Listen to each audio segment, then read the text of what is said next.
and welcome. You're listening to the X22 Report. My name is Dave, and this is episode 1330B, and today's date is July 12th, 2017, and the title of the episode is The Entire Case Against Donald Trump Jr. Has Just Taken a Major Turn. Let's get into the economic collapse, political, and geopolitical news.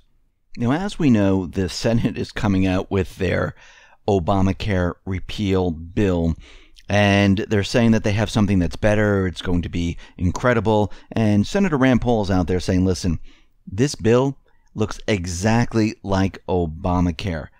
And he's saying that the new bill looks like the old bill. There's really no difference, except a few differences. And when we look at this, we can see why they want this passed. Now, remember what is happening with Obamacare. It is imploding on itself. The co-ops, they're losing billions of dollars. Insurance companies, they're backing out. They're losing billions of dollars because it's not what they thought it was going to be. They thought the entire country was going to be pushed into this, and they were going to have a monopoly where they can control the prices, keep everyone in the insurance realm, and they'd be making a huge amount of money. Now, remember, in Obamacare, they placed a clause where the insurance companies would be bailed out if this all didn't work out. Now, the problem here is that this whole thing is going belly up very, very quickly, and it needs more bailout money. And when you look at this new bill that they're trying to push through, well, they added $70 billion to the insurance bailout super fund. So it looks like they were a little short and they needed to add more funds to it to keep the insurance companies happy because they're losing a lot of money. And it looks like this is the real agenda, and of course keeping Obamacare because really they didn't change anything, and keeping insurance companies in full control of everything. This is the agenda that they're trying to push through. And it's just amazing what they're doing here. Again, we need something that benefits the people, and it looks like these individuals, they're not working for the people. They're working for corporations, insurance companies, and other entities. And we've seen it time and time again, and is not ended whatsoever. It just continues on. And this is why most of these individuals, they need to be thrown out, and we need people there that are going to work for the people. Now, we see the corporate media, and they've been pushing this whole thing with Donald Trump Jr., where, he met with this Russian lawyer. And this is just a little recap of what has been happening. Remember, a publicist, PR friend, Goldstone, from the UK, emailed Trump Jr. to say his client had damaging information about an opponent. And of course, this makes Donald Trump Jr. guilty of treason, and we talked about what treason really is, and this is far from it. So, if this is actually true and he's guilty of treason, then Washington, D.C. and the entire U.S. lobbyist establishment is guilty of treason. It would mean that Hillary Clinton is guilty of treason 100 times over. And let's not forget about the HRC campaign and the DNC, where they colluded with Ukraine to smear Trump. They had that whole thing going on there.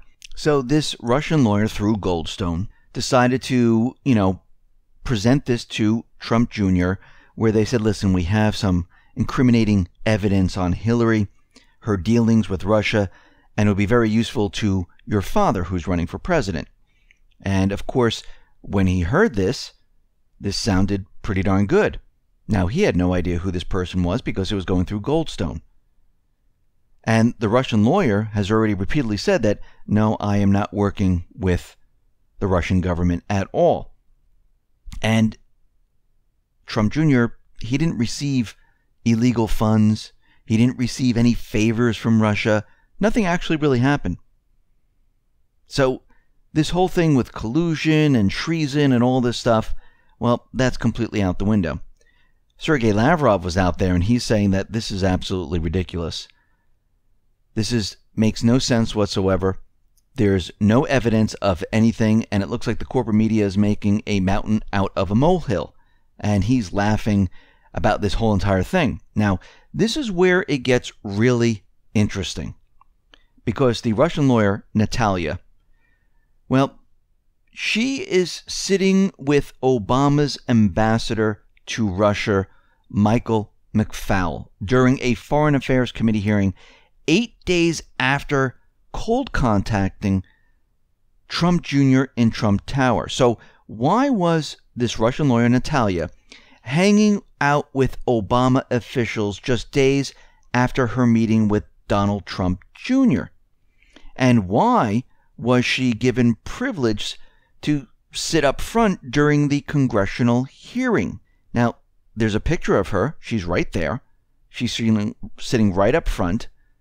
And again, this was during Obama's term. Now, let's go a little bit deeper. Now, this lawyer, this Russian lawyer, on her Facebook page, it is littered with anti-Trump posts.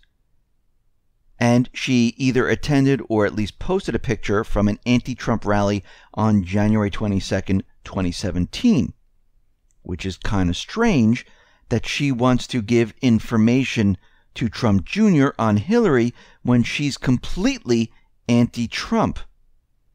That doesn't make any sense whatsoever. So she misrepresented herself when she wanted the meeting with Trump Jr. This is not what it was really about. It was about something completely different that had to do with the Magnitsky Act, something about adopting Russian children. And they used Hillary and the information about Hillary to get in to see Trump Jr. So right off the bat, this is very suspicious. Now, Rob Goldstone, the man who arranged the meeting, he is associated with Fusion GPS, the firm which created the debunked Pissgate dossier. Now, this is very interesting because, as we reported before, she also has ties to the Fusion GPS founder Glenn Simpson, who helped lobby against the same case. Now, it looks like this is what they used to justify the FISA warrant, which the Obama administration used to spy on the Trump team, because they used the information that she was meeting with Trump Jr., she was Russian, and they tried to get the FISA warrant because of this. So this is very interesting on how this is all playing out. Furthermore, she has also posted a picture taken in John McCain's office in December of 2015, 6 months before the meeting in Trump Tower. So when you start to see all of this, this seems a little suspicious. Now, let's look at the FISA timeline. Recall that the Department of Justice drew up the original FISA application to surveil the team, which was rejected outright by the court. The second application, written more narrowly, was denied in July. Finally, 3 weeks before the election on October 15th, the order was finally granted for 3 of Trump's associates, ostensibly the 3 who were in the meeting with Natalia: Trump Jr., Jared Kushner, and Paul Manafort. This is very interesting. Now, during this period, Natalia was denied an entry visa into the United States in 2016. This was overruled by a New York court so she could participate in a lawsuit opposite the fired U.S. Attorney Preet Bharara, which the U.S. District Court of New York later granted an appeal. Why was her entry initially denied? Well, the actual date of the arguments in the U.S. case versus Prevezon Holdings was the exact same date as the meeting in Trump Tower, June 9th, 2016. Why would a Russian attorney who hates Donald Trump and has ties to the Pissgate dossier, ties to the Fusion GPS firm, agree to provide Trump Jr. with opposite research on Hillary Clinton? This was a complete setup. That's what this was all about. The whole thing, and if we start following the money, and we start following all these individuals, we will find out that it leads back to, you guessed it, most likely Obama, most likely Hillary Clinton, Most likely Comey, because we're getting word that this Russian attorney was maybe Comey's snitch.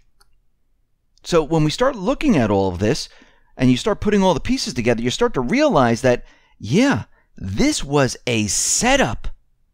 And what Trump Jr. did is he released the emails to get this all out in the open. Because remember, the New York Times, they really didn't have the emails. And it's blowing everything they wanted to do out of the water, because they thought he would never release the emails. And now people are looking into this to find out what really happened. Well, this is not going to stop the Democrats. It's not going to stop the deep state. They're going to press on because they think they have something. And then they're going to start making things up as they go along, like they always do, with no proof, sources that they can't really show any sources. The whole Russian collusion, the whole thing, was dreamed up by all these individuals. And they had to entrap someone in this to try to prove it. So let's think about this. They waited all this time to let you know that this PR publicist, Goldstone, set up a meeting, met this Russian lawyer, and the information was so, important that they did it in an open email setting. And they waited how many months later? This is what happens when you have nothing and you're just trying to find something. This is why these sources who knew about this, again, how did they know about this? It goes back to that original question. How did they know about this, these individuals? Unless they were part of the operation. And it's really starting to look like this was a complete setup. All these individuals were involved in it. And now it's basically backflashing on them, because now people are investigating, people are looking into this, and they're saying, who is this individual? How does she have contact with this person? How does this person know this? Why is she showing up in this photograph? She's anti-Trump. What's going on here? This makes no sense. And now they're going to be sitting there going, okay, we need to end this very soon, because it's going to come back to other individuals. Now, like I said before, they're grasping at anything they possibly can do, and it's backfiring on all of them. Susan Rice is in trouble. Comey's in trouble. Loretta Lynch is in trouble. McCain is in trouble. Obama's going to be in trouble. And many, many others are going to be in trouble. Everything they're trying to do, it is not working. Now, we see that they're not giving up. Al Green, he's filing impeachment papers against Trump. We also have California Rep. Brad Sherman. He's following the same path as Green, accusing the president of obstructing justice during the federal investigation of the Russia's 2016 election interference. Now, remember, they're saying the reason why he obstructed justice is because Trump fired Comey. But we know that there is no obstruction of justice. Now, Green is out there, and he's saying that the president fired the FBI director because the director was investigating the president's campaign connections to Russian interference in the presidential election, and this is why it is obstruction of justice. Well, that's actually not true. The facts suggest that Trump did nothing wrong whatsoever. Even Minority Leader Nancy Pelosi was out there, and half the time she gets things wrong. But she said, listen, there is nothing here whatsoever. There's nothing to justify impeachment on the grounds of obstruction, because as we know, Comey testified in front of the Senate committee that no, there was no obstruction of justice. So this is really going to end up going absolutely nowhere. Now, the U.S. approves a $3.9 billion Patriot Missile system to Romania. And of course, what the deep state is doing, they are placing different assets all around Russia to basically surround Russia. And we know that Russia's sitting there going, okay, look what is happening here. It looks like they're getting ready to push war. And what's very interesting about this is that the news of the Patriot Missile deal was released the same day a massive Patriot Missile deployment drill kicked off in Lithuania. So we can see that they're provoking Russia once again. And we need to understand something. that the deep state still controls many rogue factions within the Pentagon. They still have control within government. They still have control of the corporate media, and they're still pushing their agenda. They have not let up whatsoever. But what we do know here is out in Syria, their plan B, well, they are pushing this forward. Now remember, plan A was to remove Assad, to get him out of power. Now Russia stepped in, Iran was in there, and the Islamic State, they are beaten. Al-Qaeda, they're beaten. They notice the terrorist groups, they're done for. So they moved to plan B. They're not going to remove Assad anymore. And what we've been watching and what we've been reporting on is that they've been setting up U.S. bases in Syria all over the place. The United States is currently, by stealth, setting up a situation in which it is firmly entrenched in the occupation, the illegal occupation of the Syrian territory. There are around 8 right now, or maybe even 9 bases that have been set up in Syria. And they follow along a distinct line of what will be the formation of the borders of a fractured Syria. And of course, what they're creating is the Kurdistan region of Syria. That's what they're trying to do right now. Now, if you combine all this with Israel's illegal occupation of the Golan Heights, the United States, well, they set up a number of bases that runs from the Kurdish-held territories up north along the Turkish border, as well as throughout the southeast of the country in territory taken by the Syrian Democratic Forces, the other terrorist groups, and things like that. And what they've done is they secured an area. Now, the U.S. is going to play this card because they realize and they understand that the Syrian military, they cannot withstand a direct confrontation with the U.S. military. And it has become abundantly clear that Russia, they're really not willing to risk a direct confrontation with the U.S. because they know that this would lead to World War III. So the U.S., the deep state, what they're counting on and what they want to happen is they want to establish this area. And I wouldn't be surprised in the next couple of weeks that they're going to say, listen, this is the new Kurdish region of Syria, and break Syria apart. And we'll have to see how Russia reacts to this.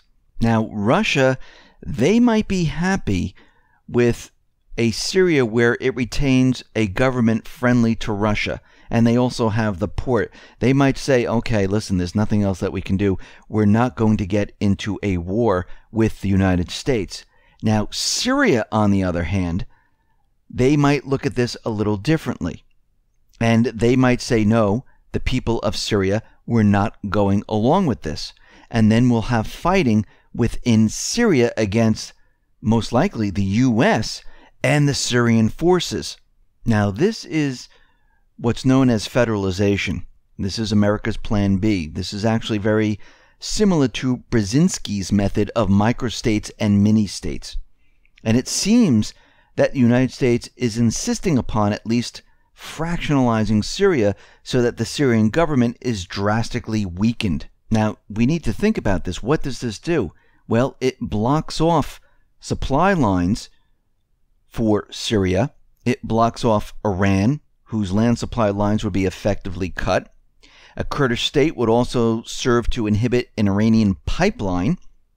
And the wild card, however, is whether Syrians will be able to live with the creation of such a large cutout of their country. And we can see this is the approach they are taking right now. We see plans are in motion. And I'm sure Russia understands what's going on. I'm sure Assad is seeing this right now. And again, Putin is a chess player. I mean, the deep state has their plan because they want to use this piece of land that they're going to capture to stop the Iranian pipeline. And they're going to build their own pipeline up through and into Europe. Now, this is what they want to do. But again, Putin, he is a chess player, and we're going to have to see what he comes up with. But we can see that things are reaching a point where something might happen. Because we need to remember, The people aren't deciding this. It's the United States that is deciding for them. So we'll have to see how this all plays out. Listen, everyone, thanks a lot for listening. Be well, be safe, and especially be prepared. Thanks a lot.